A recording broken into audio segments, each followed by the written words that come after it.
Hi, everyone. I'm Scott Hoffman. Welcome to Along Those Lines, a podcast about electric cooperatives, the work they do, and the challenges they face. March is Women's History Month, and in this episode, we're going to be talking about a woman who's making a little history in a male-dominated industry. Co-ops and other utilities are seeing a wave of retiring line workers and other operations crews, and they're starting to look outside their normal talent pools for viable candidates to fill these jobs. There are numbers that show that within the cooperative program, there are roughly 15,000 operations employees, and of those, only about 150 are women. But that's beginning to change. Victoria Rocha is a writer at NRECA, and she recently traveled to Texas to do an interview with Kaitlyn Vaillancourt and follow her and a crew on her job. Kaitlyn is an apprentice line worker at Pedernales Electric Cooperative outside of Austin, Texas. Vicki, tell us about your time with Kaitlyn. What's she like? I sat down with Kaitlyn in the noisy co-op warehouse one morning, and people were running around getting ready for work. And we talked about why she wanted to become a line worker. She's 21. She's a second-year apprentice and the only female among 200 line workers at the co-op. She's soft-spoken, but she's very mature for her age. So what made her want to get into line work? Well, she was working at a bunch of dead-end jobs and at pizza places and in retail, and she wanted to do something more with her life. And she didn't want to spend 4 years of college tuition only to get out and not find a job. So one day, her brother showed her the website for Northwest Lyman College, which is based in Idaho, and they have 4 campuses around the country. And she saw that one of the campuses had a class coming up. So she sent in her application and she got in. And so she packed up her car and just on a whim drove down to the college in Denton, Texas, which is near Dallas. What was Lyman College like for her? She was nervous and a little excited about the program, and she got a little surprised before she started. I found out about a week before that one of the gentlemen I was talking to, he called me and let me know. I was like, oh, by the way, you're the only female. I was like, well, how big is the class? He said, it's a class of 80.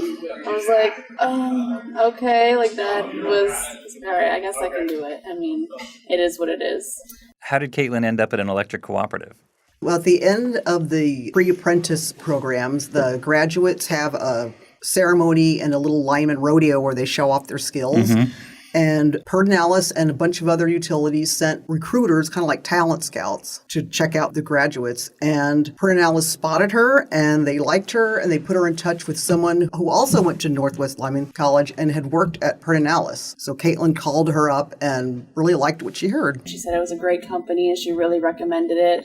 She said that this company doesn't discriminate or anything, that it was a really good workplace, and that the environment was, you could get along with everyone. So I thought that was a plus for me for sure, because I didn't know what I was getting myself into. Obviously, I'd never done this before, so I decided to go with this company because of her recommendations. Was it a good career move for her? Does she like the job? She loves it. She likes working with her hands. She likes being outside, and the fact that no 2 days are the same. And her supervisor said she even has the right attitude, which is really important for beginning apprentices. She really likes to climb, and she's not afraid of heights. And when she was up on the pole, she stayed calm and collected the whole time, even taking instructions from her boss. Like that tail, Kaitlyn, catch it on your hook. All right.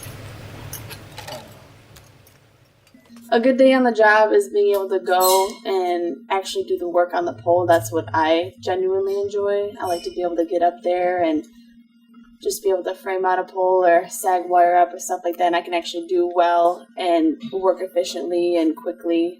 So I have a lot of pride in that. When I'm climbing, I like to just be up there and be able to focus on the work, kind of be away from everything and just do whatever needs to be done on the pole. One part of the job that she likes is that she's treated as an equal and they don't give her special treatment. But at the same time, she still has to work out every day, even after putting in a full day at work. So a couple months back when I was trying to lift wire out of the dolly into the neutral, I was unable to do it because the wire was pretty big. So that day I got a gym membership and decided I need to work on more upper body for sure. The electric cooperative where Kaitlyn works is a fairly new CEO, Julie Parsley, who's also making some history. She's the first woman to hold that position at Pedernales, and she's really supportive of Kaitlyn.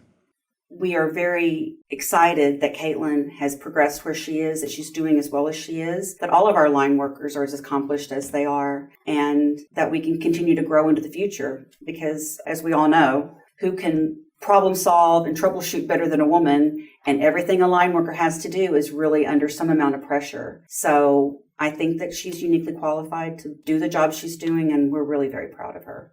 Our line workers are very high quality individuals, and we hold them to very tough standards because they are working with very dangerous equipment and a very dangerous medium, that being electricity. They have to always be on their toes. They've got to be problem solvers. They've got to be calm under pressure. And they have to be willing to practice to some extent, because they don't always climb poles.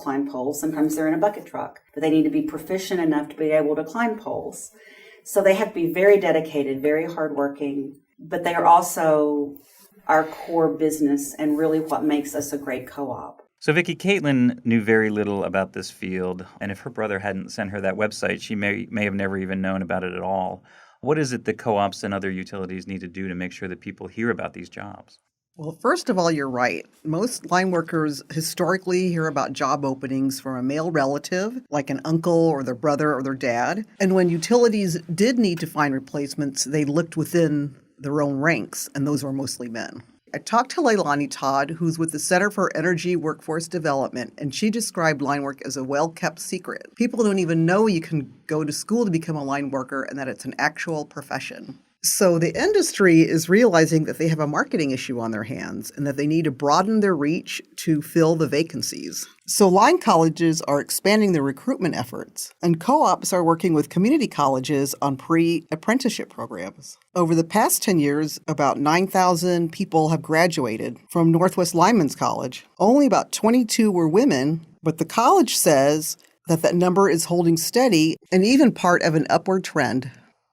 Co-ops know they can never stop recruiting qualified people. That's because it takes at least 4 years to become a full-fledged line worker, and not everyone makes it. So they need a constant stream of people coming in through the door. Yeah, I can see why that would be essential. And in order to kind of make sure that women are part of that stream, Julie talked about how important it is for the women in these fields to actually be out and visible in their communities. I think the more women that see there are other women that do this, and that it's very achievable, I believe that's really going to be helpful and hopefully will be encouraging. There are also groups, professional groups, that can also provide a good springboard. In Texas, we have something called the Gulf Coast Power Association. They have a group called Empowering Women, and it's a wonderful resource for women. They go to colleges, they go to other companies. It spans all of the energy industry, and that's a real good resource for women. There's another group in Texas called Association of Women in Energy. The nickname is ALL. It's also a multi-state group that works with women in colleges and companies and helps give them the support they need in the energy field. So those are some ways that I think can be really beneficial for women to get involved and to be able to spread the word about the availability and the interesting work that there is in this field. Boys coming up. Coming up.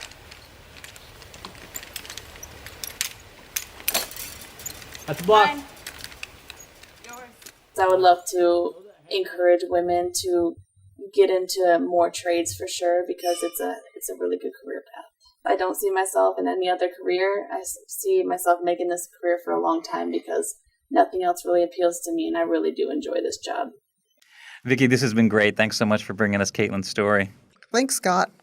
If anyone out there is interested in getting into the line work career, there's a great website called getintoenergy.com. This is a Center for Energy Workforce Development product, and it's got a lot of great information for high schoolers and their parents, veterans, transitioning workers, and women. And there's even an updated job bank for openings within the industry.